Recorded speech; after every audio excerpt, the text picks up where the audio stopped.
Madame, Monsieur, bonsoir et bienvenue à Equinox ce soir dans une correspondance adressée au président de la République par la Fédération pour les sports, la culture et les loisirs des détenus de la prison de Kondengui Yaoundé. Cette organisation souhaite que le président de la République du Cameroun aille plus loin dans les mesures prises pour décongestionner les prisons au Cameroun. Elle suggère entre autres la libération provisoire ou définitive de tous les détenus âgés d'au moins 60 ans, de tous les détenus malades de diabète, d'hypertension, d'insuffisance cardiaco-respiratoire, des détenus femmes enceintes, handicapés physiques ou mentaux et des mineurs, entre autres. Des détenus également ayant totalisé 10 ans de détention pour crimes économiques et autres et 15 ans pour les crimes de sang, pour ne prendre que ces exemples-là. Ces mesures concluent la correspondance signée de Jean-Baptiste Nguini Efa, président de la dite association, permettront d'éviter un pogrom en Kondengui et ailleurs. Des prisonniers qui écrivent au président de la République pour le prier de faire libérer les femmes enceintes, les mineurs et les personnes âgées. Question de décongestionner les prisons au Cameroun, c'est le fait du jour.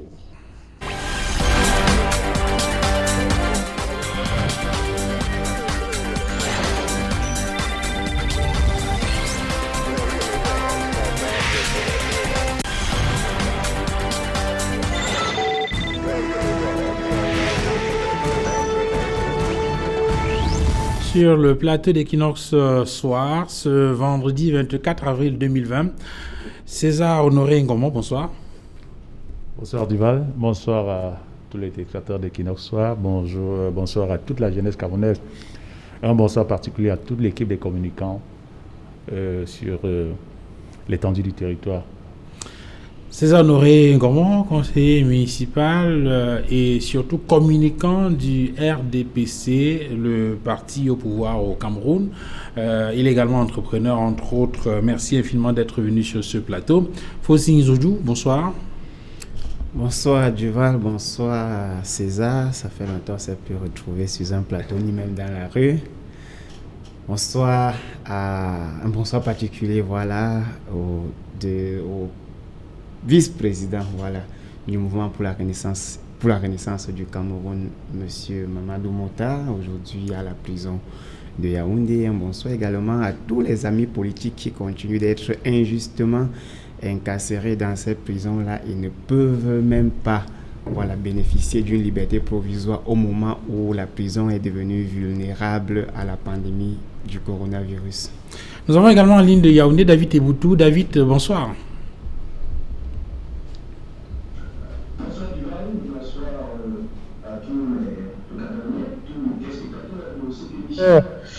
Là, je suis en route. Je suis en route pour le sud Cameroun. Et donc, c'est presque au dépourvu, c'est presque à la hâte quand vous m'avez saisi pour que je participe à cette émission. Et comme c'est une thématique qui me tient particulièrement à cœur, il a fallu que je me mette de côté. Donc, c'est pour cela que je voudrais présenter toutes mes excuses pour l'inconfort, un peu comme vous voyez, vis-à-vis de vos téléspectateurs, tout en espérant que nous conduirons à terme cette émission, l'essentiel étant que des informations soient données pour que les uns et les autres soient édifiés sur ce qui se passe aujourd'hui au sein de nos prisons et en particulier dans une prison que je maîtrise un peu, que j'ai un peu la prétention de maîtriser, la prison centrale de Yaoundé-Kondengui. Justement, c'est cette question qui est au menu de cette émission d'Equinox Soir. En ce vendredi, David Eboutou, vous êtes donc journaliste et vous travaillez, vous avez beaucoup travaillé sur les prisons, vous avez une longue et riche expérience sur l'actualité en rapport avec les prisons. On vient d'apprendre que des prisonniers, des détenus, notamment en Kondengui, écrivent au président de la République sous couvert du régisseur de la prison de Kondengui pour solliciter du chef d'État qu'il aille plus loin dans les mesures qu'il a envisagées ou qu'il a déjà prises dans le sens de décongestionner les prisons. Et il parle entre autres de faire libérer des personnes qui ont au moins 60 ans, des femmes enceintes, des mineurs, des personnes malades et atteintes de diabète, d'hypertension ou encore d'insuffisance cardiaque ou respiratoire, pour ne prendre que ces exemples-là. Avant de rentrer dans le fond du sujet, quel est l'état des lieux à la prison de Kondengui notamment et dans les pénitenciers au Cameroun en général? Alors peut-être quelques précisions. Il faut peut-être rappeler que la correspondance dont vous faites allusion, c'est moi, David Eboutou, qui l'ai rendue publique, parce que je l'ai reçue des mains du docteur Jean-Baptiste Nguigné-Fa, et donc je l'ai traduit, transféré directement cette correspondance-là au niveau de la rédaction d'Equinox Soir, qui est aussi mon employé, puisque je suis consultant pour le groupe Equinox. Et cette correspondance-là, comme vous l'avez rappelé, vient suite à un certain nombre de choses qui se passent du côté de la prison centrale de Kondengi, dont je pourrais y revenir tout à l'heure. Mais brièvement, vous parlez d'état de lieu. L'état de lieu aujourd'hui à la prison centrale de Kondengi, c'est que c'est une prison totalement surpeuplée. On parle de surpopulation carcérale de ce côté-là, et les chiffres peuvent en témoigner. C'est une prison à ce jour qui compte un peu plus de 4000 détenus par là, pour une capacité de 1500 places. Il faut rappeler que c'est une prison qui avait été construite dans les années 68 pour accueillir 800 détenus, mais aujourd'hui, avec les rajouts en termes de places que les autorités pénitentiaires ont effectués de ce côté, nous en sommes dans les 1500 places par là, pour un effectif total à ce jour, comme je le rappelais tantôt, d'un peu plus de 4000 détenus. Et donc, depuis quelques semaines, il y a deux actualités de ce côté-là, puisque nous parlons de l'état de lieu. La première étant qu'avec le décret du 15 avril dernier, il y a un certain nombre de contestations qui sont justement vues de ce côté simplement parce que il y a des articles comme l'article 4 de ce décret-là qui exclut manifestement un certain nombre de détenus qui attendaient pourtant être éligibles dans ce décret-là. Et donc cela a créé beaucoup de remous et on voit très bien aujourd'hui que la matérialité de ce décret-là n'a pas eu l'impact escompté. C'est-à-dire que sur les 4000 environ détenus qu'on a aujourd'hui à la prison centrale de Yaoundé-Kondengi, on a environ 800 personnes qui sont condamnées définitivement. Et sur les 800 personnes qui sont condamnées définitivement, il y a la moitié, donc 400, qui se retrouvent exclus d'office, parce qu'il y a cet article dont j'évoquais tantôt, l'article 4, qui exclut ceux qui ont sur les mains des crimes de sang, ceux qui sont considérés comme les DDP, donc ceux qui ont pas de détournement des deniers publics, etc. Donc celles-là sont d'office exclus, et donc on en reste encore avec un peu moins de 400 qui se retrouvent concernés. Et même dans les 400 encore, il y a encore une centaine qu'on évacue du fait du non-paiement d'amende, etc., etc. Donc vous voyez que, et ajouté au fait que chaque semaine à Kondengi, et je parle là d'expérience, il y a minimalement 100 détenus qui sont livrés là-bas, je parle bien de livrés, comme en pâture par des magistrats de Yaoundé, qui prennent un malin plaisir, je ne sais pas pour quelle raison, à délivrer des mandats de détention préventive et systématiques aux personnes qui leur sont présentées. Ce décret du 15 avril dernier devient donc comme une véritable goutte d'eau dans la mare, simplement parce qu'on n'aura pas ressenti l'impact escompté ou recherché par ce décret-là. Et à côté, donc la seconde actualité, on a cette vaste épidémie de paludisme qui règne en ce moment à la prison centrale de Kondengi. C'est presque la moitié des détenus aujourd'hui à la prison centrale de Yaoundé-Kondengi qui présentent les mêmes symptômes. Vous pouvez aller le vérifier. Tous, la plupart font la toux sèche, la plupart sont enfiévrés, la plupart ont la gorge qui est rouillée, et aujourd'hui l'infirmerie de la prison centrale de Yaoundé est totalement surabondée de monde. Le médecin en chef, le général des prisons, est totalement dépassé par les événements de ce côté-là. Et d'ailleurs, cette semaine, les autorités sanitaires de ce côté de la prison centrale de Yaoundé ont entrepris de distribuer de la chloroquine à l'ensemble des détenus pour essayer de calmer justement la vague de malades qui présentent tous les symptômes qui sont semblables au Covid-19. Et d'ailleurs, les prisonniers eux-mêmes, les détenus aujourd'hui à la prison centrale de Kondengi, sont presque convaincus avec la série de morts suspectes qu'on a eu là-bas. On en a une dizaine aujourd'hui qui en sont décédés dans des conditions plutôt suspectes, présentant tous les mêmes symptômes.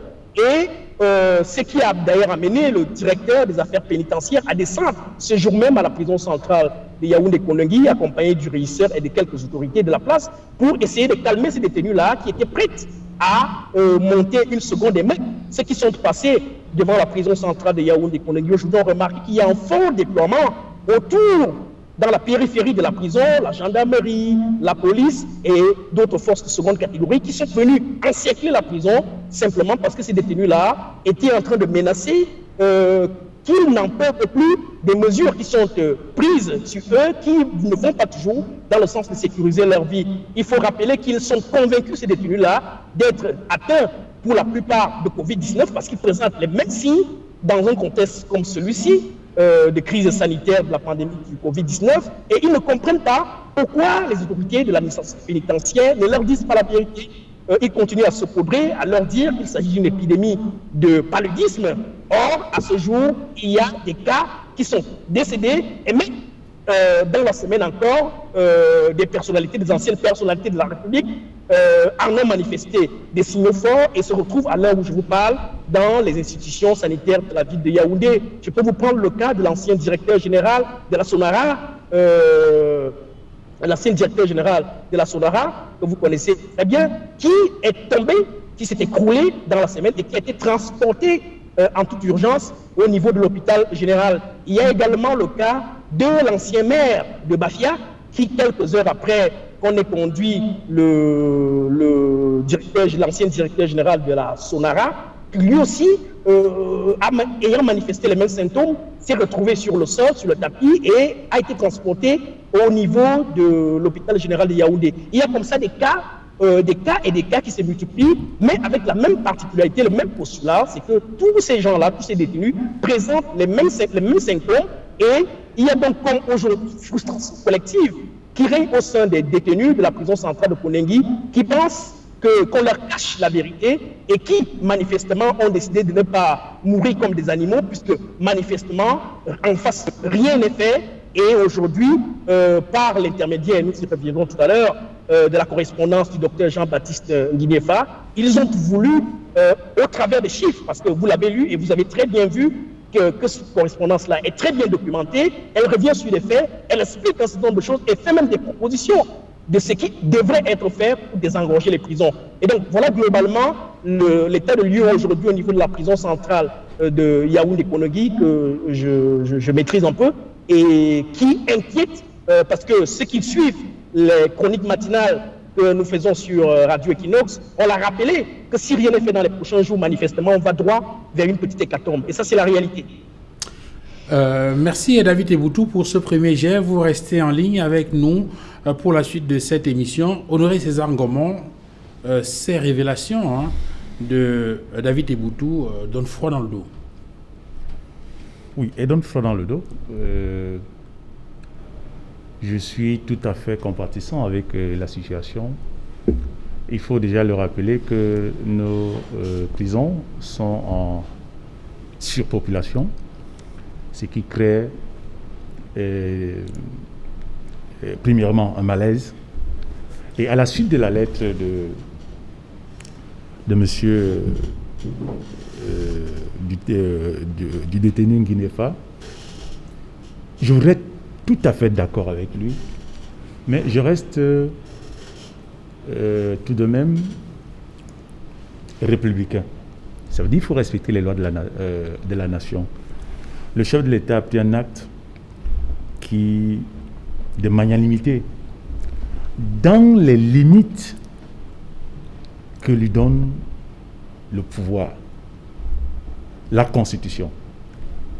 Et je pense que le chef d'État, dans son élan, aurait bien voulu aller prendre en compte toute l'entièreté de la lettre de M. Nguinefa, mais sauf qu'il est rattrapé par la Constitution de notre pays, qui certainement lui donne le droit de gracier, mais pas gracier pour gracier. Il y a des limites. La Constitution a mis des barrières, des frontières, jusqu'où il peut aller. Disons déjà merci pour le premier geste qu'il a fait. Maintenant, prions pour que cet acte, si éventuellement on peut encore épiloguer plus, vu le cas d'urgence du Covid qui s'est vu. Le sentiment qu'on a lorsqu'on observe les réactions du gouvernement ou d'un certain nombre de personnes au sein de cette institution, c'est que visiblement on est préoccupé par la situation. Le président de la République a pris récemment des décisions pour les commutations et les remises de peine. Mais on a bien observé que hier encore, au cours de la réunion interministérielle qui a été présidée par le Premier ministre chef du gouvernement, dans les recommandations qui ont été faites, on apprend que on a indiqué, le Premier ministre chef du gouvernement a indiqué au ministre de la Justice, garde des Sceaux, qu'il doit continuer à travailler étroitement avec le ministère de la Santé publique pour limiter la propagation du coronavirus en milieu carcéral. C'est dire que c'est une question qui préoccupe même au sein du gouvernement. Elle est presque au centre de toutes les préoccupations parce que nos prisons ne sont pas épargnées. Elles sont au centre des préoccupations. D'ailleurs, vous allez remarquer que pour tous qui ont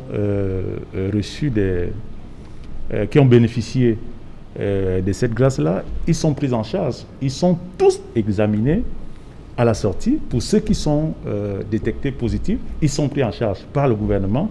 Pour ceux qui ne le sont pas, ils rentrent tranquillement retrouver leur famille. Donc, il faut déjà saluer.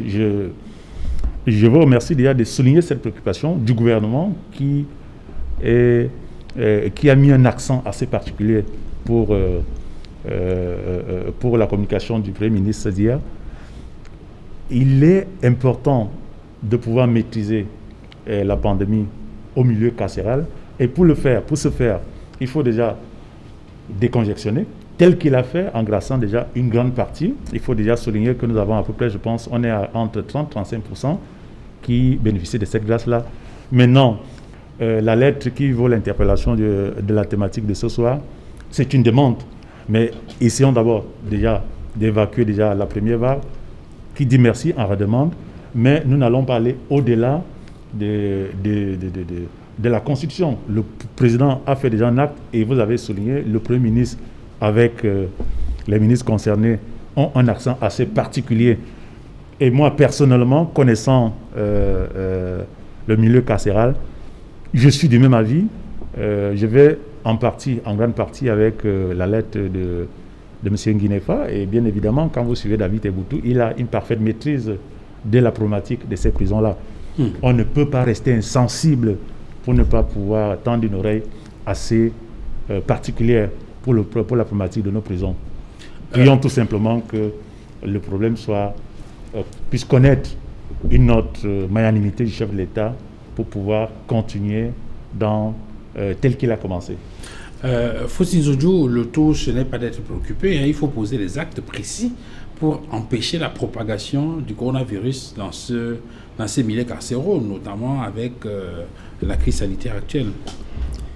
Oui, je voulais déjà corriger une erreur, si ce n'est un mensonge de César Honorin Ngomo qui dit que 35% des détenus seraient visés par l'acte qu'il appelle la magnanimité du chef de l'État. Il faudrait bien qu'il parle de 35% environ de ceux qui sont déjà condamnés par la justice. Et ces 35% de ceux qui sont condamnés par la justice ne représentent rien de ce que nous voyons dans nos prisons lorsqu'on parle de 70% environ de personnes qui ne sont pas encore condamnées. Ça veut dire que si on parle là de 35% des 30% de prisonniers, ça ne représente absolument rien. Ça, c'est la première des choses. La deuxième des choses, c'est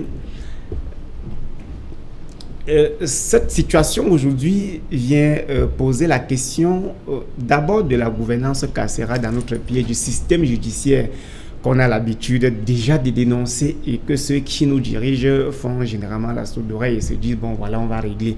Parce que avoir quand même 70% de personnes détenues dans une prison de manière préventive, ça dit combien de fois notre pays manque soit des tribunaux, soit des magistrats, soit la capacité de conclure les procès et de donner la situation exacte de ceux qui sont aujourd'hui dans les prisons. Alors les actes qu'on demande aujourd'hui au chef d'État de fait de poser, est-ce que même si on arrivait à décongestionner les prisons, est-ce qu'il a la possibilité, pour ne pas dire la légalité constitutionnelle, pour libérer des personnes qui sont des détenus préventifs? Est-ce que lui pourrait libérer aussi 35% des 70% des personnes qui attendent toujours leur procès ou du moins leur condamnation dans les prisons? Il y a également à côté des prisonniers par exemple, comme l'ensemble des prisonniers du mouvement pour la renaissance du Cameroun qui sont exclus, voilà, du décret. Il y a beaucoup d'autres prisonniers qui sont exclus du décret. Mais la lettre aujourd'hui me semble une lettre qui a été bien pensée par ceux qui ont écrit, parce que demander quand même la libération des femmes enceintes, des handicapés, des personnes âgées, des personnes souffrant des maladies qui rendent vulnérables à la contamination du coronavirus, c'est demander juste au gouvernement de poser un acte moral, tout simplement un acte moral, dans la mesure où, comme le dit David Boutou également, si une bonne partie de nos prisonniers présentent les symptômes du Covid-19 et qu'on continue à organiser des réunions interministérielles pour demander à tel ministre de faire ci et ça, alors que nous savons que les prisonniers déjà dans les conditions carcérales où ils se trouvent sont presque tous vulnérables déjà à la contamination, parce que le système immunitaire étant faible à cause des conditions d'incarcération, de la mauvaise nutrition, de tout ce que nous connaissons lorsque nous faisons un tour dans nos prisons. Alors, est-ce qu'il ne serait pas républicain, est-ce qu'il ne serait pas moral, est-ce qu'il ne serait pas humain de penser à un moment donné que la décongestion dont on demande, et que même certaines institutions, certains organismes à l'international ont d'ailleurs recommandé, est-ce que cette décongestion ne pouvait pas venir aujourd'hui amener au moins le peuple à comprendre à un moment donné que ceux qui nous dirigent écoutent nos voix, écoutent nos cris et peuvent même à un moment donné se soucier des problèmes qu'ont les Camerounais, parce qu'il y a là une manifestation directe de l'insouciance et de l'indifférence de nos dirigeants vis-à-vis du peuple, dans la mesure où on est certes prisonnier, mais le fait d'être prisonnier, d'être un détenu préventif et de ne pas pouvoir bénéficier d'un décret qui demande, ou du moins qui donne la possibilité de libérer, voilà, certains prisonniers, alors qu'on n'a rien fait, on n'est pas coupable de l'incapacité du gouvernement à rendre directement les décisions judiciaires et de faire à ce que au moins 97% de nos prisonniers connaissent leur sort à travers un procès conclu et les condamnations directement faites. Donc moi je pense à un moment donné, cette lettre arrive à point nommé. Moi je pleure juste le sort des personnes âgées, des femmes enceintes, des handicapés, des enfants, des personnes vulnérables dans ces prisons. Et lorsqu'on lance déjà l'alerte du fait qu'une bonne partie de ces prisonniers présenteraient des sommes du Covid-19 et qu'aujourd'hui le gouvernement s'attire plutôt à distribuer de la chloroquine et peut-être avec tout ce qui entre dans le protocole de traitement, même si cela n'a pas encore été dit publiquement, cela voudrait quand même dire que le gouvernement sent qu'il y a un danger qui se présente dans nos prisons. Alors, au lieu d'anticiper par la décongestion pour donner la possibilité à ceux qui restent de bénéficier même d'un test de Covid-19 afin de prévenir, parce que là on parle de la prévention, du refus ou du moins de la volonté de ne pas laisser que le drame arrive, parce qu'il y a beaucoup d'autres drames dans notre pays qu'on aurait dû éviter. On peut citer même cette situation du coronavirus, on avait lancé les alertes depuis de fermer les frontières. On peut citer la crise anglophone, on avait demandé de ne pas faire la répression, mais on peut citer beaucoup de choses comme ça qu'on a pris à la légère et qu'à la dernière minute on s'est retrouvé dans des situations, dans des conditions où on est obligé de tendre même la main au diable pour trouver des solutions, alors qu'il suffit juste d'être humain au début, d'observer, d'avoir un peu d'empathie vis-à-vis de ceux qui sont devant nous. Je pense que l'empathie fait partie de l'intelligence émotionnelle.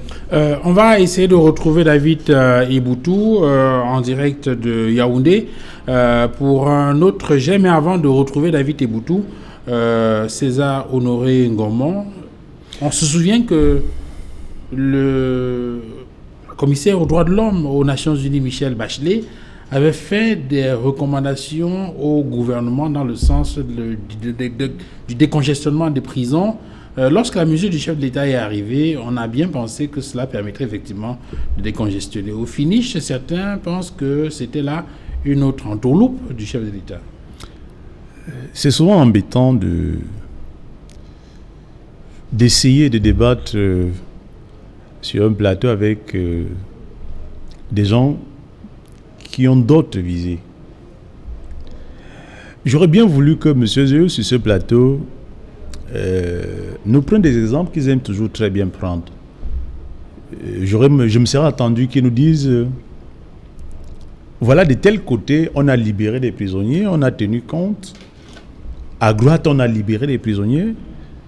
Mais là, ils se focalisent sur des inepties, pour moi, qui n'ont pas lieu.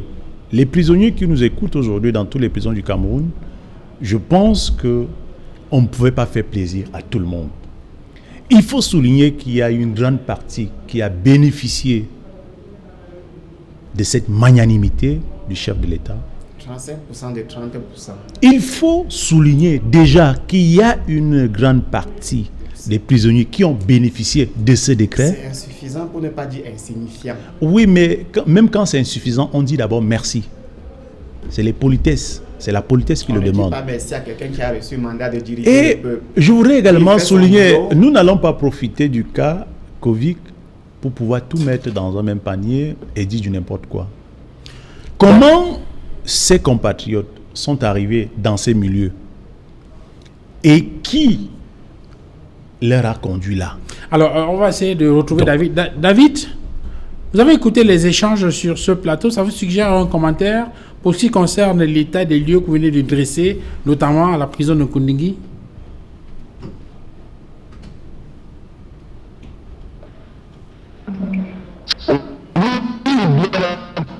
J'ai une précision. Je ne sais pas si la qualité de la connexion est bonne, si vous pouvez me rassurer. Non, on vous écoute, allez-y. Ok, d'accord. Alors, dans quelques reprécisions, s'agissant de ce qui a été dit sur le plateau, il faut peut-être dire à mon ami César Ngomo qu'il n'y a pas eu de grâce. Non, il y a eu un décret qui s'est présenté sur les commutations de peine et les remises de peine. Et cela est essentiellement exclusif. Ce n'est pas exclusif. Je venais sur le cadre de ce décret du 15 avril dernier.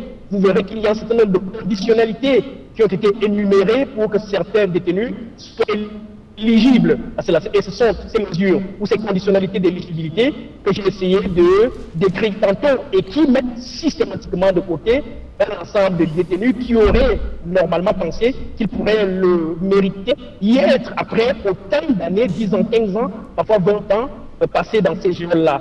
Maintenant, à côté, il faut également rappeler que la correspondance du docteur Jean-Baptiste Nguinéfa, il l'a pas faite intuitif personnel, il a fait S-qualité.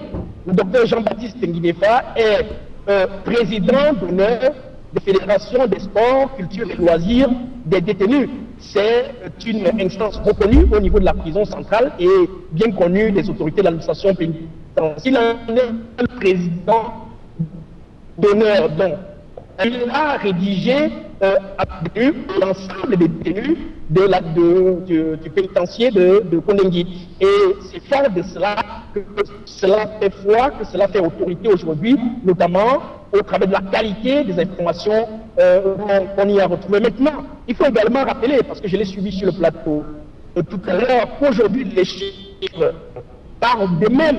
Il y a des détenus, comme je l'ai dit tantôt, qui se retrouvent aujourd'hui à la prison centrale de Kundingi. Il y a là-bas 4, et c'est le cas de la plupart des autres pénitenciers à travers le pays. Il y a là-bas 80% qui sont simplement en détention préventive, c'est-à-dire qui attendent d'être jugés.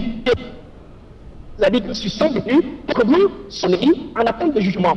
Et généralement, comment ça se passe? Vous arrivez devant le juge ou devant le juge dans son cabinet, ou, je ne veux pas le juge d'instruction, ou devant le procureur.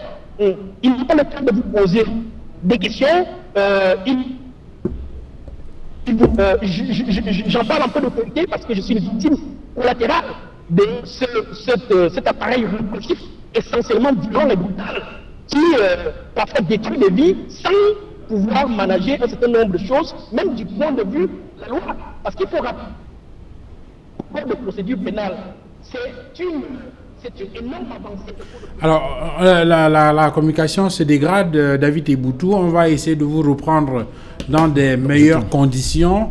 Dans quelques secondes, le temps pour la régie de mettre les choses dans l'ordre. On revient donc à vous, Honoré et César Ngomo. Vous étiez en train de développer tout à l'heure sur la nécessité de rester dans le cadre légal, dans le cadre constitutionnel. Oui, lorsque je l'évoquais, je vous l'ai dit avant le cas Covid, il me souvient que le ministre de la Justice avait interpellé tous les présidents et les procureurs de cour d'appel des 10 régions de pouvoir envisager des solutions pour ils ont appelé ça quoi, la commutation des peines, c'est-à-dire que la compensation, je pense qu'il y a un terme juridique, ça m'échappe un peu. Les peines alternatives. Oui, les peines alternatives pour pouvoir essayer de désengorger les prisons.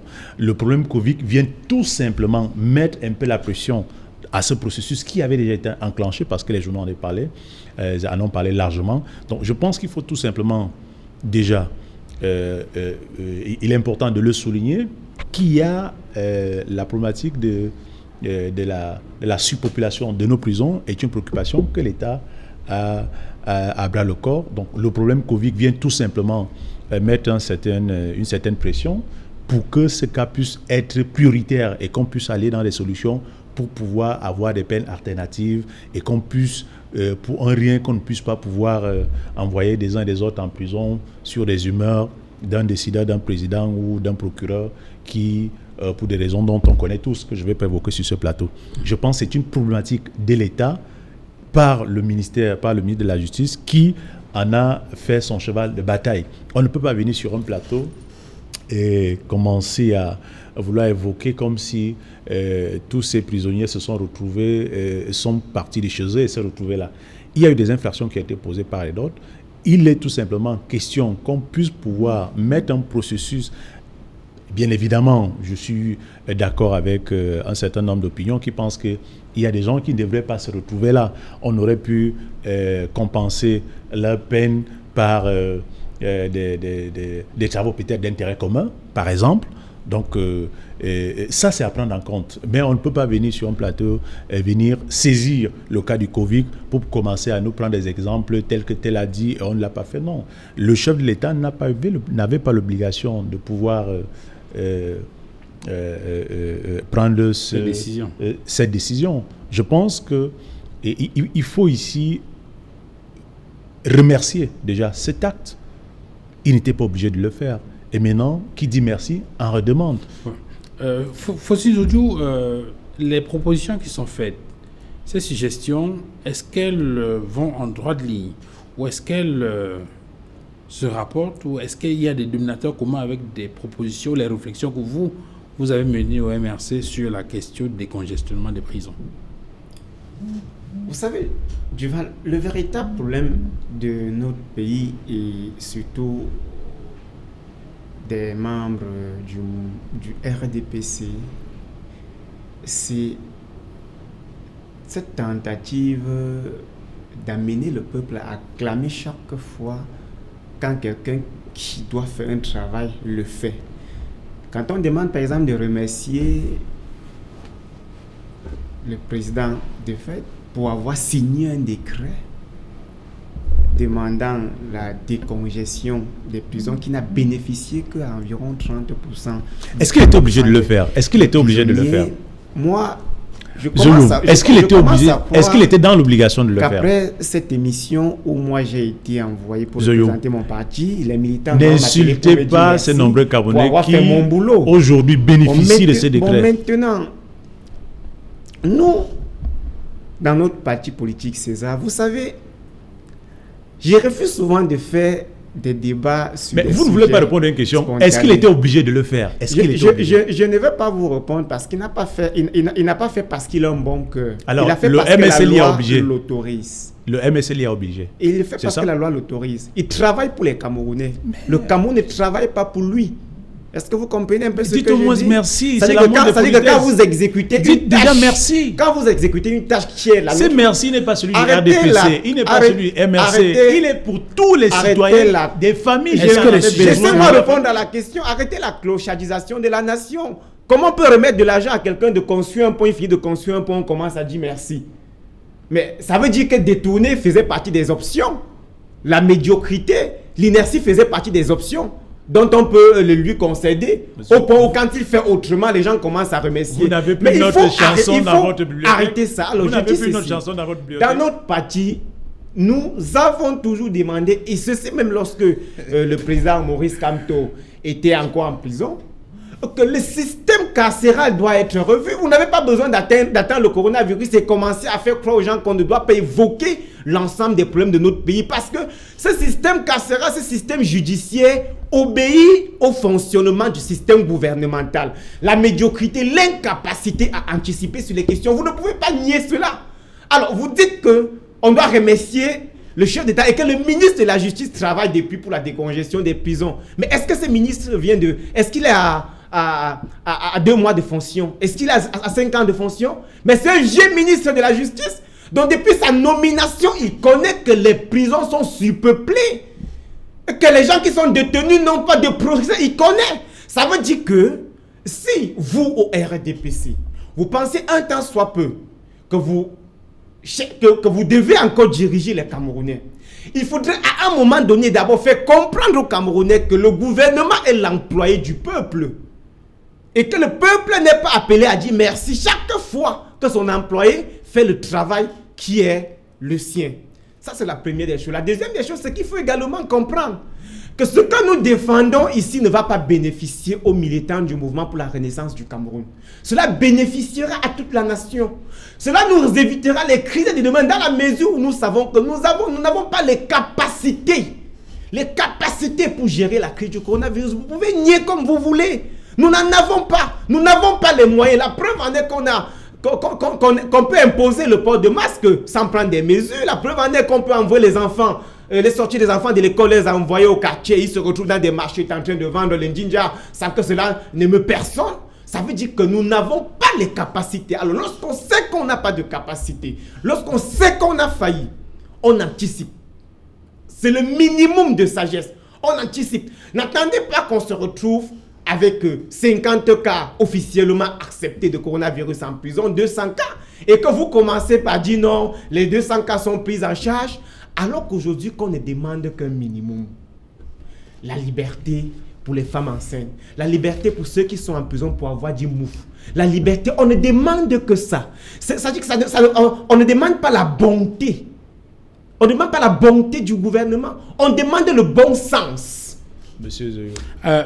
César Ngomo, est-ce que tout au moins vous êtes d'accord sur le principe qu'il y a une surpopulation carcérale qui pose problème et un problème auquel il faut s'attaquer? Oui, mais bien évidemment. Alors maintenant, pour vous, les leviers, c'est lesquels?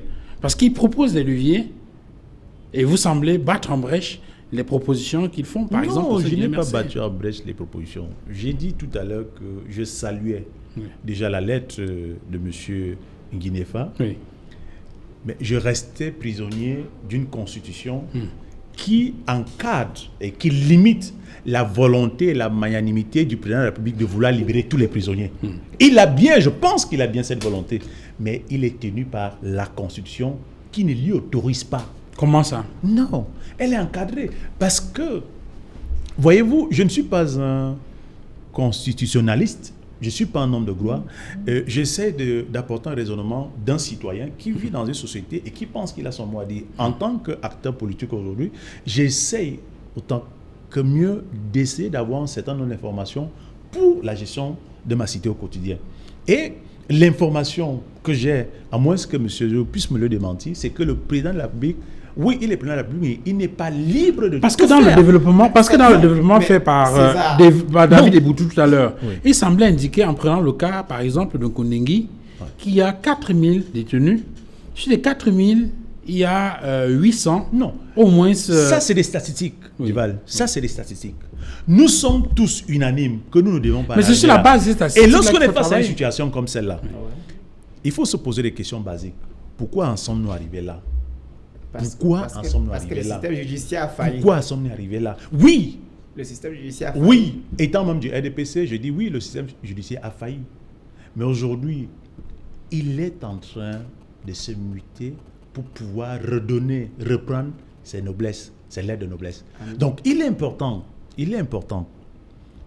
Moi, j'aime toujours voir le verre à moitié plein. Moi, je ne le vois pas voir à moitié vide. Votre président, il était ministre délégué de la justice. Ça veut dire que le cas des prisons était un des dossiers dont il gérait au quotidien. Qu'a-t-il fait? C'est un monsieur que je respecte. C'est un monsieur. C'est un monsieur. Oui, je peux vous le vous allez le faire. Permettez le faire rapidement. Mais Vous savez, César, permettez donc qu'il réponde, puisque vous avez posé la question. Et lui veut répondre. Il va répondre. Non, mais pas pour l'instant. Je poursuis mon idée. Je poursuis mon développement. César, permettez donc qu'il réponde. Qu'a-t-il fait? Alors, dans ce cas, permettez qu'on prenne donc David. David? Oui, Duval, est-ce que la connexion me permet Oui, je crois que la connexion est nettement meilleure maintenant. Alors, il y a un autre problème qui se pose, je vais dire, dans les difficultés qui ont été évoquées.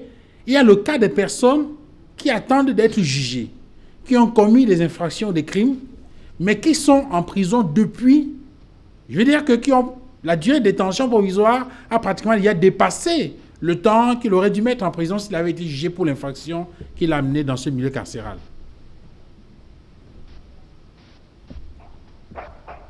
Oui, vous avez parfaitement raison. Et le docteur Jean-Baptiste Nguinéfa le relève dans la correspondance adressée au ministre d'État, ministre de la Justice, garde des Sceaux, mais donc la correspondance in fine est adressée au président de la République, mais qui suit le courroie de transmission du président et du ministre d'État, ministre de la Justice.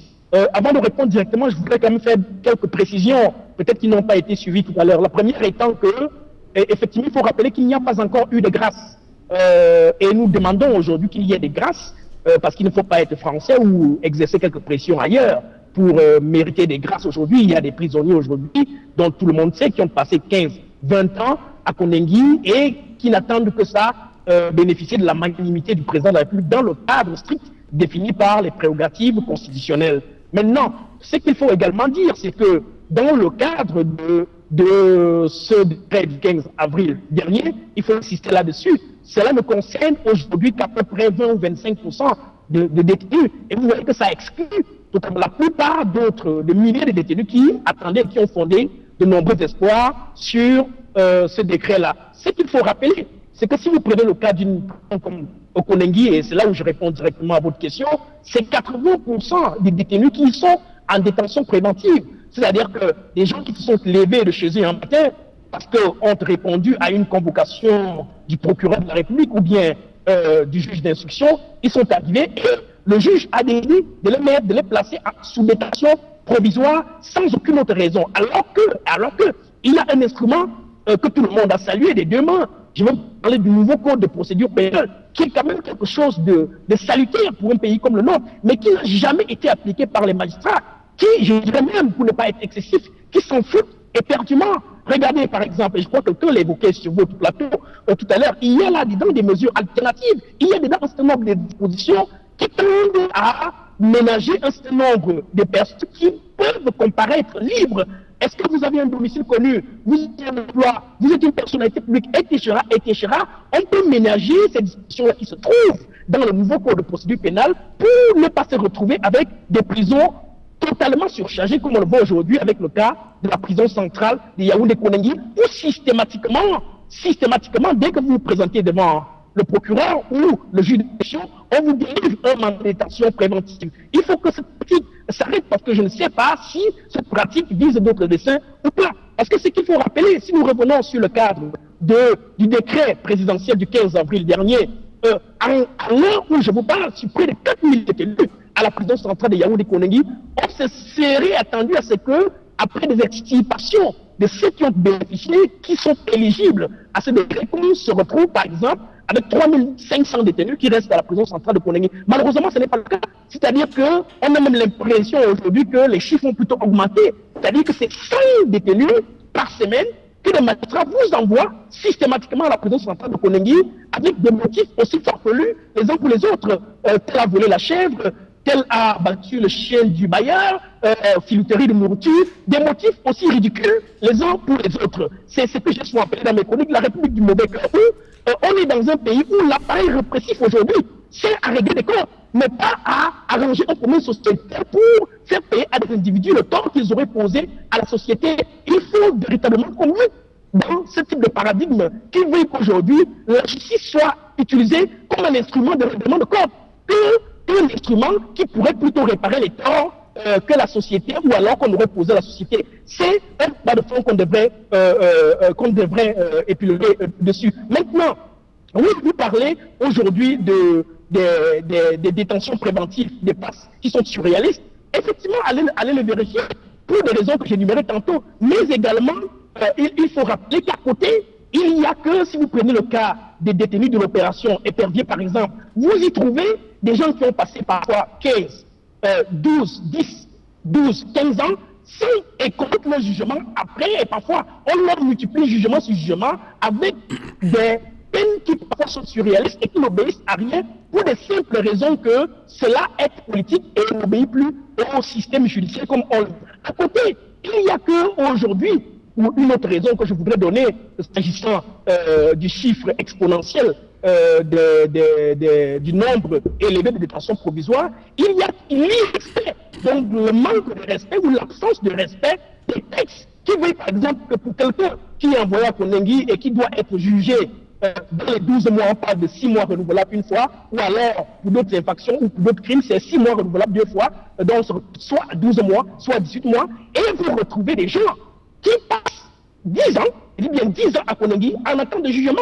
Le cas le plus figurant dont tout le monde sait aujourd'hui, c'est celui dont j'ai porté modestement le cas de Jules Omer Tchenkam, qui a passé plus de 10 années en attente de jugement. Alors, comment peut-on imaginer qu'il y a aujourd'hui dans nos prisons des gens qui attendent ad vitam aeternam des jugements qui n'en viennent pas? Et parfois, vous retrouvez dans des individus qui ont passé 15 ans sans être jugés, et le jour où on les extrait, parce qu'il y aura eu quelques pressions que ce soit, et qu'on les y amène au tribunal, alors que font les magistrats? On décide de leur donner le temps mis, c'est-à-dire si tu as passé 15 mois, on te donne, si tu as passé 15 ans, on te donne 15 ans de prison, tu as passé 20 ans, on te donne 20 ans de prison, simplement pour éviter des poursuites contre les gars qui pourraient aboutir à des dommages et intérêts. Donc, il y a toutes ces problématiques qui font qu'aujourd'hui, c'est cela qui gonfle l'effectif de prison aujourd'hui, qui fait le nid de la surpopulation carcérale aujourd'hui, qui malheureusement est une réalité dans notre pays. Allez-y dans une prison comme Koningui, interrogez les motifs. C'est des motifs, comme je l'ai dit tout à l'heure, farfelus et surréalistes, qui ne mériteraient même pas que nos magistrats sortis des normes s'y attardent. C'est parfois des problèmes qui auraient pu trouver solution des commissariats, dans des brigades ou même dans les chefferies de quartier. Mais quel est le malin plaisir qu'on prend à embastiller des gens, à les y garder sans qu'indéfiniment il y ait des jugements? Je pense que véritablement il y a lieu dans les réformes judiciaires qui pourraient intervenir dans les prochaines années, de mettre du doigt sur cet aspect des choses-là qui commence à inquiéter. Et pour sortir sur cet aspect des choses, je voudrais rappeler, je crois que j'ai suivi César Ngomo le dire tout à l'heure, à la réalité, si la correspondance du docteur Diniba est allée également dans le sens de la gratitude, c'est parce qu'il faut rappeler que la dernière fois qu'il y a eu des commutations et des remises de peines, c'est en 2014. Donc cela fait exactement 6 ans qu'il n'y a plus eu de remise de peine ou de commutation. Or, les détenus étaient habitués que chaque année, le président prend un acte allant dans ce sens-là pour jouer de son humanisme dans le strict respect de la Constitution. Oui, Duval, je vous écoute. Non, enfin, je voulais juste te dire que quand je posais la question tout à l'heure, il y a un cas qui me revenait à l'esprit, c'est le cas de Paul Tchouta, que vous connaissez très bien. Oui. En effet, Paul Tchouta aujourd'hui, c'est un cas patent qui rentre dans la logique de ce que je décrivais tantôt, c'est-à-dire qu'il y est poursuivi pour diffamation. Pour diffamation.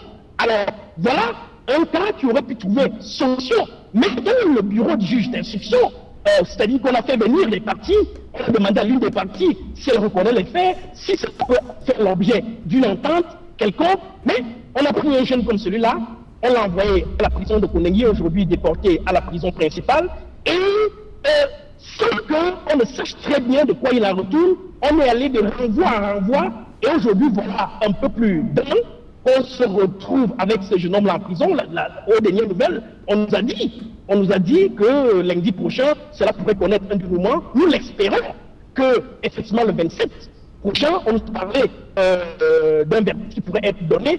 Nous l'espérons parce que nous savons très bien que parfois ça rentre dans les tournures de langage de la magistrature aujourd'hui. Tout le monde sait que même quand on parle de délibéré, on peut se retrouver avec un délibéré prorogé, un délibéré rabattu, des expressions qui visent parfois à embrouiller le Camerounais et à maintenir des gens indéfiniment dans les prisons. Mais ce que les gens oublient, notamment nos magistrats, qui ont le devoir, comme le disent les préambules de notre justice, que le magistrat juge en toute âme et conscience, devant Dieu et devant sa conscience, nous ne comprenons pas pourquoi des gens comme nous, qui sont investis de nos pouvoirs, peuvent prendre un malin plaisir à garder des individus comme eux aussi longtemps en prison, sans que parfois on s'y attaque sur le dossier. C'est parfois des renvois de 3 mois, 4 mois, 5 mois, sans qu'on leur donne des explications. Il faut rappeler, peut-être à l'attention de ceux qui nous écoutent, et notamment des magistrats, qu'une vie comme en Bastille, c'est des conséquences collatérales inimaginables. C'est la famille, le tissu familial qui est détruit, c'est les enfants qui vont de gauche à droite, bref, c'est des conséquences énormes, professionnelles et tout ce que vous pouvez imaginer. Et donc, on décide de garder un individu en prison, il faut voir les conséquences qui entourent. C'est là aujourd'hui que nous pensons que sur le postulat de sortie de l'ancien directeur général Jean-Baptiste Nguinépa, que le président de la République, parce que manifestement, étant dans un pays développé de l'hyper-centralisme, tout devrait finalement remonter vers lui. C'est une gouvernance verticale où tout va vers le président, ou bien tout redescend à travers le président et ce peuple. Au milieu, on a plutôt l'impression que c'est des gens parfois qui servent leurs intérêts, ou alors qui ont d'autres cartes à jouer. C'est pour cela aujourd'hui que, effectivement, dans l'esprit de la correspondance du directeur général Jean-Baptiste Nguinépa, nous disons qu'effectivement, nous saluons cette mesure prise par le président de la République, mais malheureusement, au vu des agissements qui entourent la praticabilité, l'effectivité, l'opérationnalité de ce décret-là, nous avons plutôt peur que cela soit une goutte d'eau dans le vase. Parce que cette semaine même, comme je vous l'ai dit tantôt, il y a des centaines encore de détenus qui sont déférés à la prison centrale de Yaoundé sans qu'on ne comprenne trop pourquoi. À l'heure où, effectivement, la pandémie du Covid-19 commence à y sévir, à l'heure où des cas suspects, ils sont à l'heure où les anciens pères du régime, merci David, du directeur général, de l'ancien directeur général de la Solera, Charles Poutou, sont en prison, etc., etc. Je pense qu'on devrait y attarder et permettez-moi de dire merci David, merci. Et des pistes de solutions surtout. D'accord. Des pistes de solutions surtout qui pourraient aller merci. dans le sens d'aider, parce que parfois, et je sors par là du vol, permettez, on a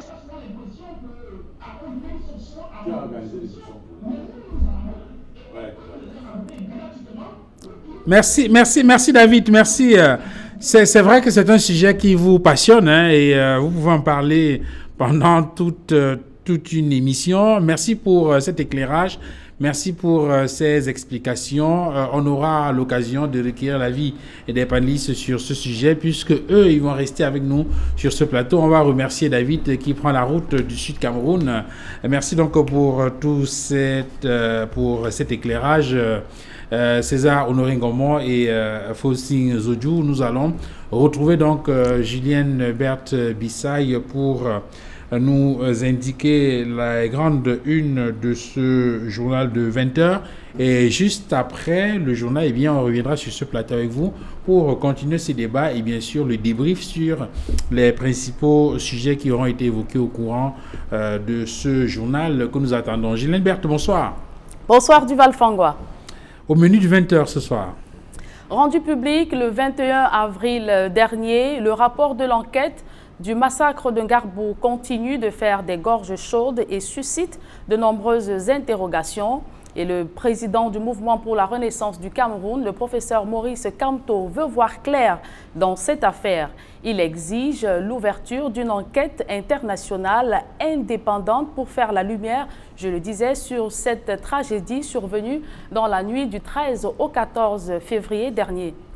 Duval Fangwa, ça brûle du côté de la prison centrale de Yaoundé-Kondengui. Une opération de désinfection de ce pénitencier a provoqué le courroux des détenus de ce pénitencier qui l'ont manifesté ce jour. Vous les écouterez dans ce journal. Et nous parlerons également santé dans le 20h. Les chiffres de patients guéris du Covid-19 ne cessent de grimper. Le Cameroun enregistre ou compte désormais 668 cas de personnes guéries du Covid-19. Ces chiffres ont été communiqués ce jour par le ministre de la Santé publique, Duval Fangwa. Merci Julienne Berthe Bissaï. Madame, messieurs, chers téléspectateurs d'Equinox Télévision, dans quelques minutes, le journal de 20h avec Julienne Berthe Bissaï et juste derrière, le débrief avec nos invités Honoré César Ngomo du RDPC et Faustin Zodjou du MRC.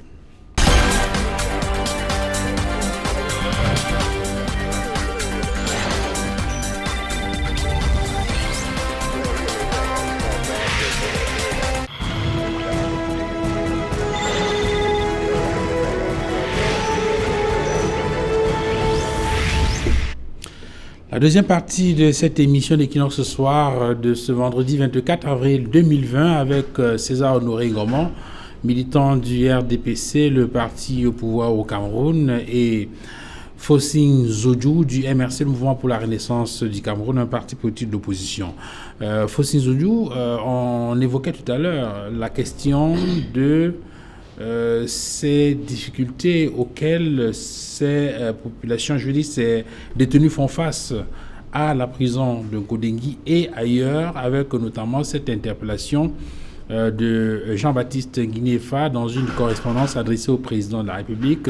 Cela est revenu dans le journal, mais cette fois on apprend qu'il y a comme du grabuge, qu'il y a eu des mouvements à la prison de Yaoundé, parce que les détenus ont semblé s'opposer à une opération de désinfection de ce côté-là. J'espère que le vice-président du MRC, M. Mamadou Mokhtar, ne va pas encore essuyer une nouvelle condamnation pour avoir voulu, une fois de plus, calmer la foule comme cela s'était déjà passé dans le passé. J'espère que cette fois, il est resté dans sa cellule et laissé la foule faire foule, parce que vous voyez, lorsque les personnes incarcérées se sentent eux-mêmes en insécurité dans des centres d'incarcération, dans des pénitenciers, on commence à se demander que ressentent alors ceux qui sont libres. Parce qu'on pense quand même que les prisons sont des lieux où, même lorsqu'un pays est en pleine guerre, les prisons sont des endroits où un bon investissement de l'État se fait pour la protection de ceux qui sont à l'intérieur, parce il faut le reconnaître, des personnes qui ne doivent pas encore, ou même ne doivent pas tout simplement être libérées à cause des multiples crimes déjà commis. Mais il ne faudrait pas aussi qu'on mette la vie de ces personnes en danger, parce que le minimum de droits qu'un être humain puisse avoir, c'est le droit à la vie, c'est le droit à la protection, c'est le droit à la sécurité, c'est le droit à la santé. Ce sont les minimums en fait. Et si les prisonniers commencent même à contester une opération de désinfection des prisons, cela voudrait dire que ces prisonniers n'ont même plus confiance à l'administration pénitentiaire et même au gouvernement. Comment alors expliquer qu'on veut désinfecter toute la prison lorsqu'on estime jusqu'alors qu'il n'y a pas encore de cas de Covid-19 officiellement déclarés dans cette même prison? Cela pose quand même un problème. Alors, est-ce que le ministre de la Justice, qui est quand même le patron de tout ceci, est-ce qu'il a conscience des conséquences d'une contamination générale massive dans nos prisons? Est-ce qu'il n'est pas temps? Parce que là, on a beau me convaincre sur les conditions, sur les démarches qu'il faut pour décongestionner les prisons. Mais je pense qu'on l'a dit, le président élu, le professeur Maurice Kamto, la nécessité fait loi. C'est-à-dire qu'à un moment donné, lorsque le danger est présent et inévitable, on ne s'appuie pas uniquement sur les textes lorsque nous savons que ces mêmes textes ont été plusieurs fois déjà violés et qui, à un moment donné, lorsqu'il y a danger, je pense qu'on peut une fois de plus aller au-delà de tout simplement ce que la Constitution prévoit, parce que le président peut même demander un mandat au Parlement et prendre d'autres décisions qui ne sont pas directement inscrites dans la Constitution. C'est notre loi, c'est notre Constitution qui le permet. Alors, qu'est-ce qui coûte à ces gens? Comment est-ce qu'on peut expliquer que dans une prison de 5000 personnes, on sort un décret qui n'est pas capable de libérer ne serait-ce que 400 personnes, alors qu'on sait que la prison, elle, a été construite pour recevoir 800 détenus et par la suite 1500 détenus après les réfections. Alors, est-ce que de 1500 à 5000, on peut dire que ces prisonniers se sentent en sécurité? Honoré César Ngomon, le ministre de la Santé publique Manaouda Malachi, dans le point quotidien qu'il fait sur l'état de la pandémie dans notre pays, indique que le gouvernement a tenu une réunion d'évaluation, on en parlait en début d'émission. Les statistiques de ce jour, dit-il, font état de 1430 personnes infectées, dont 2 actifs, 120 hospitalisés et d'autres sous assistance respiratoire. Il parle également de 668 cas guéris et 43 décès. Alors, il conclut en disant, nous continuons de maîtriser ce virus. Nous continuons de maîtriser ce virus. Mais lorsqu'on regarde ce qui se passe à la prison centrale de Konigui, on se pose vraiment la question de savoir s'il n'y a pas un risque de débordement là-bas qui pourrait échapper au gouvernement. Oui, je pense que je suis très à l'aise après la communication du ministre de la Santé. Et j'invite mon copanéliste de pouvoir s'associer et me rejoindre à ce commentaire-là. Vous aviez dit, nous sommes à 1400 cas de contamination. 668, donc près de 700 cas de guérison. Ça veut dire qu'à ce stade, nous maîtrisons la situation. Nous avons au moins 5 sur 10. Au moins 5 sur 10. Et je pense que c'est à applaudir. On n'a pas besoin d'être d'un parti quelconque pour apprécier l'action menée par l'État du Cameroun avec tous ses démembrements pour lutter contre le Covid. Donc, je pense que ces statistiques sont assez parlants. Et il faut tout simplement souligner, parce que je voulais, à ton attention et pour le compte des téléspectateurs qui se donnent la peine de nous suivre. Nos prisons actuellement, nous avons 26 702 détenus pour 17 000 places disponibles. Kondengui, 5 000 détenus avec 350 agents, 60% du personnel médical. 10 prisons centraux et 48 prisons principales, 16 prisons secondaires. La thématique pour laquelle nous sommes invités ce soir, c'est les mesures pour lutter contre le Covid dans ces prisons-là. Et pour lutter contre le Covid dans ces prisons, il y a des mesures tout simplement qu'il faut dire aux prisonniers qui nous écoutent et éventuellement aux nombreuses familles, nous qui allons souvent rendre visite, nous qui fréquentons ces milieux-là quotidiennement pour visiter les uns les autres. Les mesures sont simples. La décongestion qui a déjà été enclenchée par la mesure présidentielle et bien évidemment par d'autres mesures de libération et de compensation des peines de prison.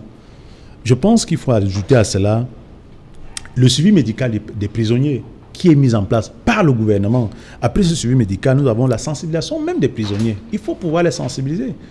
Ils ne sont pas dans un monde à part. Bien sûr, ils sont en prison, mais il y a un travail de sensibilisation qui doit continuer. Vous n'avez pas d'inquiétude, vous êtes après cette sensibilisation, tu permets, il y a le dépistage même des prisonniers et le dépistage même des visiteurs. Voilà le cadre qui régit pour que nous ne puissions pas connaître l'hécatombe souhaitée par ceux qui veulent voir l'insurrection soit venue par des prisons, soit venue dans la rue. Donc, il faut dire que voilà les mesures qui sont mises en place par le gouvernement pour pouvoir encadrer cela, pour qu'on ne puisse pas connaître des débordements et des hécatombes et des cas alarmants par rapport au cas de Covid dans ces prisons. Vous êtes rassurés, les chiffres vous rassurent, les mesures prises au niveau des prisons vous rassurent. Je ne suis pas le seul à être rassuré. Les Camerounais qui nous suivent en ce moment sont rassurés au vu des chiffres qui nous sont donnés. Vous avez suivi 668 cas de guérison. Donnez-moi l'équivalent. À ma connaissance, sur ce plateau, j'en cherche. Nous sommes bien notés. Et il faudrait tout simplement qu'on continue sur cette lancée-là. Je pense que on ne vendait pas la peau chère au début de cette pandémie. Tous les grands spécialistes dont vous aimez écouter, dont vous aimez vous référer, ont prédit la fin, l'extermination de l'Afrique par rapport à cette pandémie. Mais aujourd'hui, tous ont la queue entre les jambes. L'Afrique tient haut. Le Cameroun tient et il tiendra bon. Et du coup... il faut encourager. Pour aller, vous me permettez de chuter, il y a cela quelques jours, nous avons le Covid organique, nous avons toi qui es panafricain, aide-moi Zoyou. C'est le travail des Africains. Nous avons le médicament trouvé par le Béninois là. Nous avons au Cameroun notre ministère de la Recherche avec le ministère de la Santé et d'autres chercheurs qui sont associés, mais posez-vous la question, ces 668 cas-là, c'est par bâton magique, c'est pas la prière, mais c'est pas le travail de ces hommes de santé, des médecins, des radiothérapeutes, qui se sont mis à l'œuvre. Mais est-ce que vous n'avez... César Honoré, lorsqu'on vous écoute, on a le sentiment qu'en réalité, on est pratiquement sorti. Est-ce que ce type de communication ne peut pas amener à baisser la garde? Non. Parce qu'il dit qu'il y a des guéris, du tout. Moi, la situation qui m'aurait effrayé sur ce plateau, c'est que j'aurais suivi que nous sommes à 1400 cas de contamination et 800 morts. Peut-être plus. Mais quand j'entends près de 700 cas de guérison en moins d'un mois, et il faut souligner les mesures barrières qui ont été prescrites par l'OMS, par le gouvernement et par toutes les structures, mais il y a que les rebelles comme vous qu'on voit encore dans les rues sans masque, marcher sans masque. Tout à l'heure, je vous ai interpellé dans les escaliers, où est votre masque? Je vous ai répondu. Mais vous m'avez dit qu'il est tombé, là vous avez abandonné, mais c'est pas citoyen ça. C'est-à-dire ceux qui vous copient, ceux qui vous écoutent, c'est pas un très bon exemple. Donc moi je voudrais dire que en respectant ces mesures barrières, nous, depuis que cela a été exigé depuis une semaine et demie, vous voyez que il y a une nette progression. Sur ce plateau, c'est parce que je me sentais tellement, il fallait... J'aurais même pu finir l'émission avec mon masque. Voilà ce qu'il faut dire aux Camerounais. Il ne faut pas les alarmer. Les solutions sont entreprises. Il y a des consignes qui ont été données, il faut les respecter. C'est aussi simple. Ce n'est pas le Covid du RDPC ou du MSC. C'est une pandémie qui est venue, d'où elle est sortie. On a prédit la fin de la crise. Aujourd'hui, la crise s'en sort très bien. César Ngomon, s'il n'y avait pas des indisciplinés, ou des délinquants comme vous, ce sont les termes qu'il a utilisés, on peut être rassuré. Des rebelles, oui. On est rassuré que d'ici à juin, d'ailleurs on a prédit le retour à l'école le 1er juin, la situation serait revenue à la normale. Hein. Parce que sur ce plateau, vous savez il y a comme une organisation, comme un plateau de théâtre dans la gestion de notre pays. Et César est un bon commentateur de la théâtralisation, justement, de cette gestion-là. Justement, je lui le conseille parce qu'il est beaucoup courageux pour, je dirais, islamiser le pape. Vous voyez, on prévoit le retour des enfants à l'école en début juin. Et on annule la célébration de la fête du 20 mai au même moment, donc 10 jours plus tôt. Bon, quelqu'un qui est lucide, c'est-à-dire que quelqu'un qui est lucide, qui n'a pas consommé un peu d'alcool, ou du moins qui jouit de toutes ses facultés mentales et émotionnelles, devrait demander, ça veut dire que du 20 mai au 1er juin, on a 11 jours pour éradiquer le coronavirus au point où la présence des enfants à l'école serait moins dangereuse. Voilà que l'organisation de la célébration des festivités marquant le 20 mai. Alors, j'ai souvent comme l'impression que les gens font tout pour peindre en blanc ce qui est noir. C'est important pour nous autres de savoir qu'il y a des cas guéris. Mais annoncer qu'on a la maîtrise de la situation ne serait pas une erreur dans la mesure où cela amènerait la population à croire que les risques que notre pays encourt au sujet de ce coronavirus aujourd'hui est écarté par le gouvernement. Et il faut également dire, César, que les chiffres officiels peuvent aussi être contestés. Il ne faudrait pas enlever cette thèse-là. On a vu des pays qui font une différence entre les morts du coronavirus et les morts avec le coronavirus pour biaiser les chiffres. Il faut également comprendre que ceux qui vivent autour des cimetières vous diront qu'on enterre les gens en catimini tous les soirs. Je ne suis pas en train de faire une contestation des chiffres, mais j'essaie tout simplement de vous dire que vous, de votre côté, je ne sais pas si vous défendez le RDPC ou vous défendez... Il faut être sérieux. Je ne sais pas si vous défendez le RDPC ou vous défendez le gouvernement. Vous revenez par exemple au sujet des masques et vous dites qu'il n'y a que des rebelles comme nous qui aimeraient voir le coronavirus comme toi exposé. sur ce plateau. Non, mais vous voyez, quand moi, j'ai mon masque. quand vous parlez pendant, tu n'en as quand vous pas. parlez pendant 40 minutes, je ne vous interromps pas. Peut-être vous avez un masque. Je vous ai dit que le mien est tombé par mes yeux. Je n'ai pas voulu le récupérer. Et dites-vous que moi, personnellement, j'ai produit plus de 170 000 masques depuis le début du coronavirus que j'ai mis à disposition des associations. Encourager les Camerounais de porter leur masque. Cela est apprécié et appréciable. Alors, je n'aimerais pas parler de ça. Je suis en train de dire tout simplement que nous devons à un moment donné savoir dire à la population un ensemble de choses qui leur permettraient de davantage se confiner, se protéger, se mettre à l'écart et surtout renforcer ces mesures avec un accompagnement qui permettrait à ceux qui n'ont pas les possibilités. Alors quand vous dites ou quand le ministre dit que nous avons la maîtrise de la situation, mais si nous avons la maîtrise de la situation,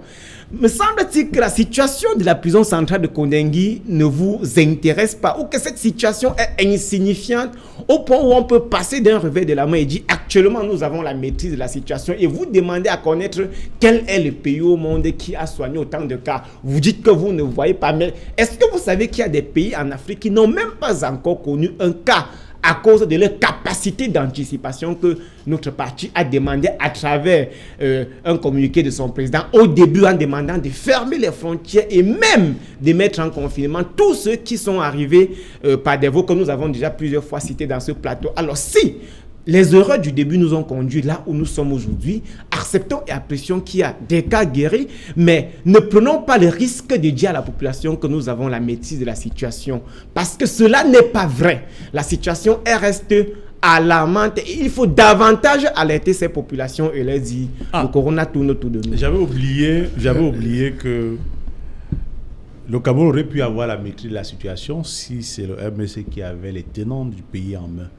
Le Cameroun aurait pu avoir la maîtrise si les organisations de la société civile et les partis politiques qui avaient tous demandé, parce que permettez, vous revenez à mon parti. En donnant mon cutis, je reviens exactement. Vous avez, puisque là vous ne défendez plus le RDP, c'est vous défendez le gouvernement. Est-ce que vous savez qu'un même ministre de ce gouvernement a empêché le financement par la population d'un projet qui visait justement à participer à la lutte contre la propagation du coronavirus?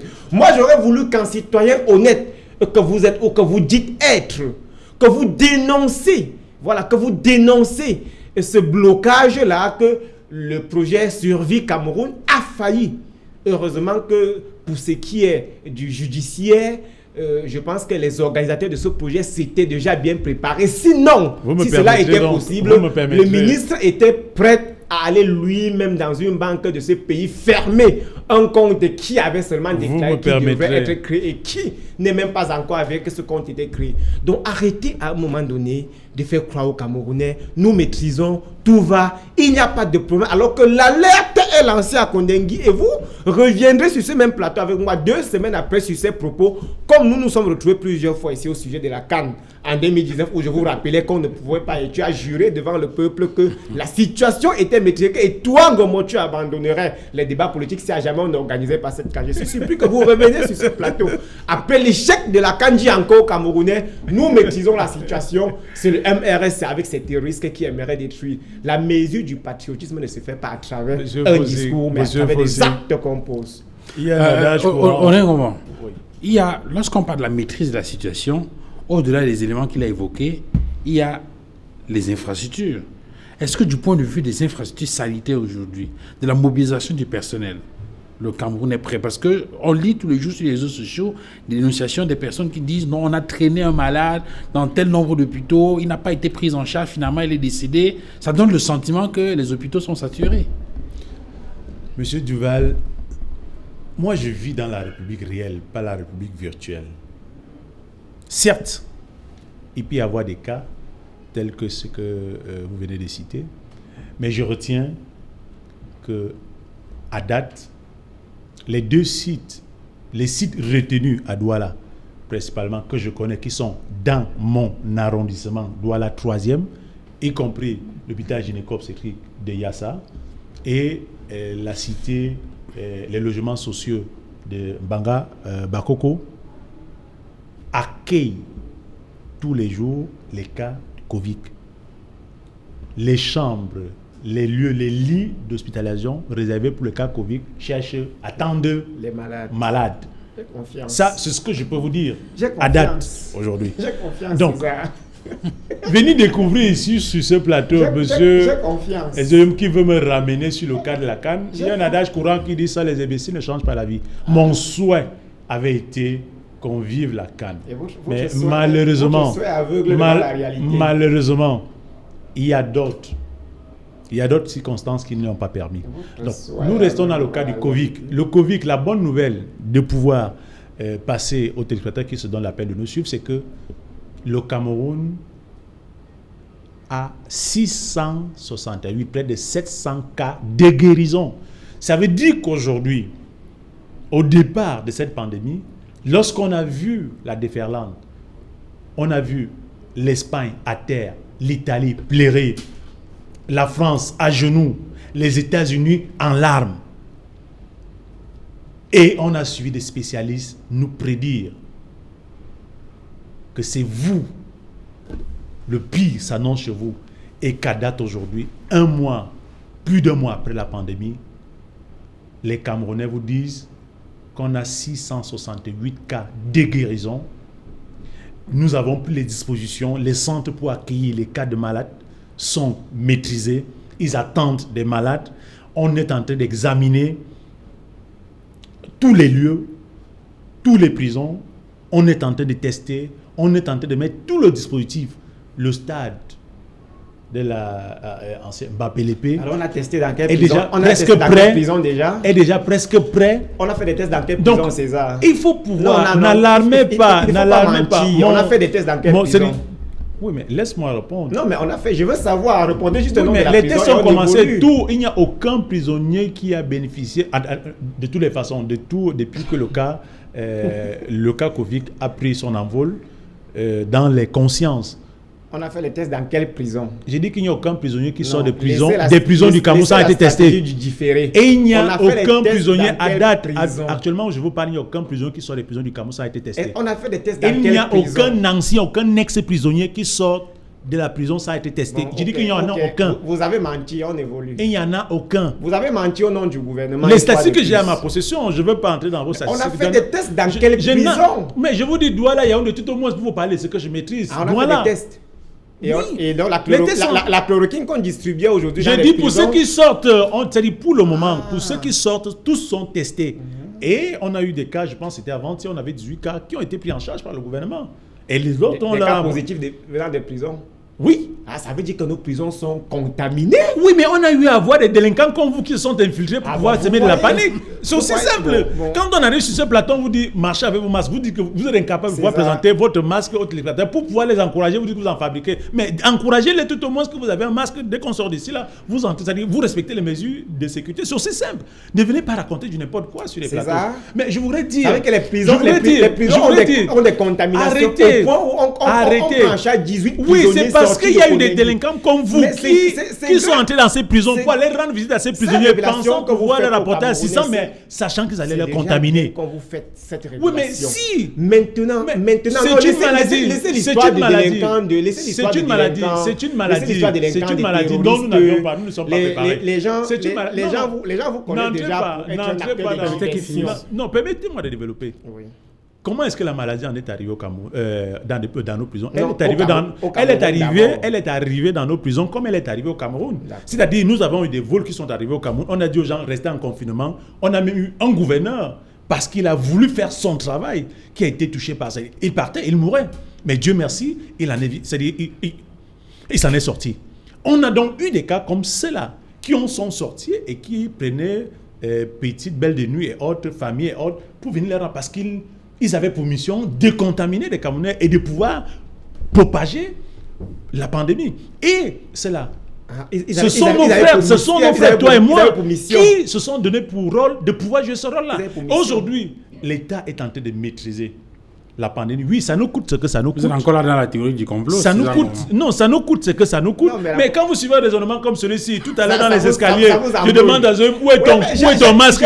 Il me dit clairement que quand il descendait, c'est tombé, il a laissé. Une fallacieuse raison. Donc, mais pour dire que on retient qu'en fait, pour vous, s'il n'y avait pas d'indiscipline, on serait dans une situation nettement meilleure. Et même, mais il faut donc rappeler que malgré cette indiscipline, elle est maîtrisée. Ok. Elle est maîtrisée. Alors, qu'est-ce que vous répondez sur la question des infrastructures sanitaires, par exemple, qui, selon Honoré César Ngomon, sont meilleures aujourd'hui et sont en mesure de pouvoir supporter le pic épidémiologique au Cameroun? Oui, vous savez, l'une des caractéristiques des représentants du RDPC sur les plateaux de télévision, c'est qu'ils ont le comportement des personnes qui ne vivent pas au pays et lisent juste les thèses sur des bouts de papier, pensent que c'est la vérité. C'est ça. Ne pensez pas que ceux qui critiquent, ou du moins qui dénoncent, sont moins patriotes que vous qui mentez et qui construisez les illusions. On gouverne d'abord sur la vérité, sur l'acceptation de la réalité, des faits. C'est ça le principe de la bonne gouvernance. On ne peut pas faire autrement. On ne gouverne pas sur des illusions, sur des déclarations. Vous dites qu'aujourd'hui... Pour vous, sur ce plateau, dites aux téléspectateurs, pour vous, sur ce plateau, qu'est-ce qu'est illusion? Vous dites aujourd'hui... 668 cas, c'est une illusion, c'est une réalité. Vous dites aujourd'hui... 668 cas de guérison, c'est une illusion, c'est une réalité. Oui ou non, dites-le aux téléspectateurs. Je reprends une question sur les infrastructures sanitaires. Alors bon, sortez nouveaux cas de Facebook, vos cas de Facebook. Oui, nous avons combien de guéris? Dites-le tout au moins sur les téléspectateurs. Je reprends sur la question des infrastructures. Nous avions combien de guéris? Donnons-moi un chiffre. Vous avez l'art de divertir, mais ne consommez pas le temps. On a besoin de parler. Donnez un chiffre. Non, mais tout à l'heure, vous l'avez, je le mets à ma prise de parole. Permettez qu'il réponde. Allez-y. Alors, je dis ceci. Est-ce que le Cameroun aujourd'hui est en mesure de supporter une situation de pic épidémiologique? Oui, mais les lits sont là, ils attendent malades, Dites-le. L'État a pris toutes les dispositions. Et on Mbappé Lépé, je pense d'ici... Vous l'avez déjà dit, César, permettez qu'il réponde maintenant. Mais il faut qu'il le reconnaisse parce qu'il ne veut pas le reconnaître. Un mensonge répété 20 fois ne deviendra pas la vérité. Mettez ça dans vos têtes. Donc, aucune disposition n'est prise. Aucune disposition n'est prise. Si nous sommes là où nous Monsieur Zoyoum, aucune disposition n'est prise. Dites-le au téléspectateur, oui ou non? Dieu va discipliner votre invité. Allez-y. Il faut le discipliner. Répondez. Il se comporte comme la gouvernance de notre pays, sans direction. Alors, je disais ceci. C'est vous qui avez la parole, Je disais ceci. On peut continuer à faire croire aux Camerounais que même 1 million de cas, on est en mesure de traiter. Ça, c'est ce qu'on dit. Mais la vérité est que nous voyons des personnes qui se plaignent tous les jours d'être malmenées dans les hôpitaux. Il y a une dernière vidéo d'une femme qui pleure parce qu'elle est allée à l'hôpital de Tegal. Quand elle a déclaré qu'elle toussait, elle a d'abord été abandonnée par tout le personnel sanitaire. Sa mère a été renvoyée à la maison parce qu'on soupçonnait que sa fille serait atteinte du coronavirus. Elle allait tweeter même sur la page du ministre. Elle a écrit partout sur les réseaux sociaux. Elle n'a pas été reçue. Au point où elle est allée à la maison, elle s'est confinée, elle a pris tout ce qu'elle pouvait prendre comme potion, sans toutefois savoir si elle est contaminée ou pas. Sur ce cas-là, il y a quand même une réaction du directeur de l'hôpital de Tegal qui donne une version contraire à celle-là. Je reviens maintenant sur les infrastructures. Soit. On peut réquisitionner les stades. Vous voulez pas? On peut réquisitionner les stades. Non, je voulais enrichir votre développement tout à l'heure. On peut réquisitionner les logements sociaux. On peut transformer les formations sanitaires en centres de prise en charge. Ça peut se faire.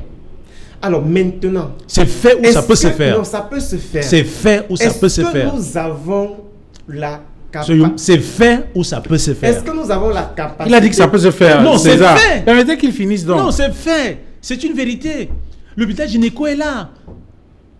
Les logements sociaux de Yassa sont là, disponibles. Mais vous l'avez déjà dit, César. Permettez non, mais il ne dit pas que ça peut se faire. C'est fait. C'est un fait, c'est une réalité. Ce n'est pas un rêve. Bon, en même temps, on n'a pas obligé à dire ce qu'il ne veut pas dire. Moi, je pense que il a dit ce qu'il dit. Écoutez, pourquoi vous voulez traumatiser les téléspectateurs? Pourquoi vous voulez traumatiser les Camerounais? César, permettez qu'il développe. Moi, je ne sais pas. Ça fait longtemps que j'ai plus fait des débats avec vous et je me sentais bien. On vous connaît comme maître dans l'art du désordre. Mais laissez que je parle, puisque vous avez parlé pendant près de 10 minutes. Vous répétez la même chose. Vous avez joué à ce jeu tout à l'heure. Alors, moi, je disais ceci. On peut réquisitionner les stades, les hôtels, les hôpitaux. Ça peut se faire. Mais est-ce que nous avons les capacités techniques pour prendre en charge un certain nombre de malades si jamais on atteint les pics? La réponse est non. Parce que non, on a déjà le médicament. On a déjà le médicament. Coronavirus, non, on a déjà le médicament. Nous n'allons pas atteindre le ça pic. permettait qu'il développe. Non, il y a déjà le médicament. Il ne faut pas qu'il alarme les Camerounais. Écoutez, le médicament, il est déjà là. Non, si vous ne voulez pas faire le débat, on arrête l'émission. Nous allons importer... Parce que lui, il est en train d'expliquer. Permettez qu'il finisse. Sincèrement, c'est ça. Allez-y, Faustine Dodou. Avant l'arrivée de la pandémie du coronavirus, on a vu dans nos hôpitaux les Camerounais mourir des maladies les plus simples. On connaît et on peut le dire, certains médecins l'ont déjà même dit, au début de la pandémie, le nombre de respirateurs qu'on avait, le nombre de spécialistes en réanimation qu'on avait, ainsi de suite. Et jusqu'à présent, il ne me semble pas que nous avons multiplié ce matériel par 10, par 1000 fois 100. Il ne me semble pas encore.